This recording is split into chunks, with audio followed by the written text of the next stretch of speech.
बड़ी खबर आ रही है ईरान से। इस बीच की बड़ी खबर, हमले के बीच ईरान में इंटरनेट सेवाएं बंद कर दी गई है। ईरान के कई हिस्सों में इस वक्त इंटरनेट नहीं चल रहा है, पूरे तरीके से इंटरनेट बंद कर दिया गया। तेहरान में मोबाइल फोन, लैंडलाइन तक बंद हो चुके हैं। तो हमले के बीच ईरान में अब लोग इंटरनेट का इस्तेमाल नहीं कर पा रहे हैं, कई हिस्सों में इंटरनेट बंद कर दिया गया है। तो बहुत बड़ी खबर, तेहरान में मोबाइल, लैंडलाइन सब कुछ बंद है, ईरान में इंटरनेट सेवाएं बंद है। और राठौर सर कुछ कहना चाह रहे हैं। सर बताएं। मैं ये कह रहा हूँ कि ये इंटरनेट इसीलिए बंद किया गया है, जो ट्रम्प कह रहे हैं कि आप सड़कों पे आइए, तो ये मोबिलाइज ना हो पाए, इसलिए इंटरनेट को बंद किया गया है। लेकिन ये कोई बहुत छोटी चीज है, हो सकता है स्टारलिंक का कनेक्शन मिल जाए आपको एक दिन के अंदर। तो ये मोबिलाइजेशन की बात है। यहाँ पर स्पेशल फोर्सेस भी उतरेंगी, हो सकता है लिमिटेड पैमाने पर अमेरिकन फोर्सेस भी। राठौर सर, मैं लौट रही हूँ आपके पास, अपनी बात पूरी कीजिएगा। लेकिन एक और बहुत बड़ी खबर, ईरान पर हमले का एक और नया वीडियो, ताजा वीडियो सामने आ चुका है।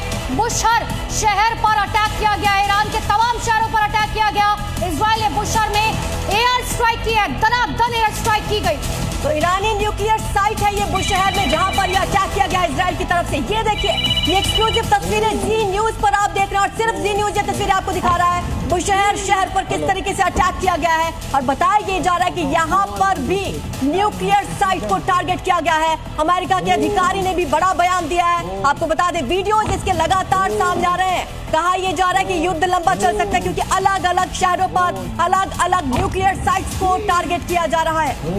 तो एक बहुत बड़ी खबर, बुशहर शहर के जो धुआं होता हुआ आपको नजर आ रहा है, यहाँ पर एयर स्ट्राइक की गई है। एक और बड़ा अपडेट आपको बता दें, बंदर अब्बास जो ईरान का नेवल फोर्स एरिया है, वहां पर भी अटैक किया गया है, वहां पर भी बॉम्बिंग की जानकारी मिल रही है। यानी कि कुछ ही देर पहले अमेरिका ने कहा था नेवी को खत्म कर देंगे, और अब टारगेट किया जा रहा है ईरानियन नेवल एयरफोर्स को। जो जानकारी मिल रही है, बंदर अब्बास में लगातार बॉम्बिंग की जा रही है, यानी कि नेवी को टारगेट भी टिक्कू सर अब करना शुरू कर दिया अमेरिका ने, जो थोड़ी देर पहले वादा किया था। ने जिस प्रकार से हमला किया है, और जो कम से कम 3-4 महीने तक उन्होंने डिप्लॉयमेंट करी है, और हम जिस बारे में बात कर रहे थे वही बड़ी खबर आ रही है। आतंकी संगठन हूती ने फैसला लिया है, ये हूती अब ईरान के समर्थन में आ चुका है। ये वही प्रॉक्सी ग्रुप हुआ। मैंने पहले बोला था हूती भी इन्वॉल्व हो जाएगा, और इसके ऊपर भी अभी अगले 10-15 मिनट में मिसाइल आ जाएंगे। जो पहला आपने सवाल पूछा था, देखिए अमेरिका की 5-6 बेसेस हैं उस इलाके में, और उनको सुरक्षित करना है।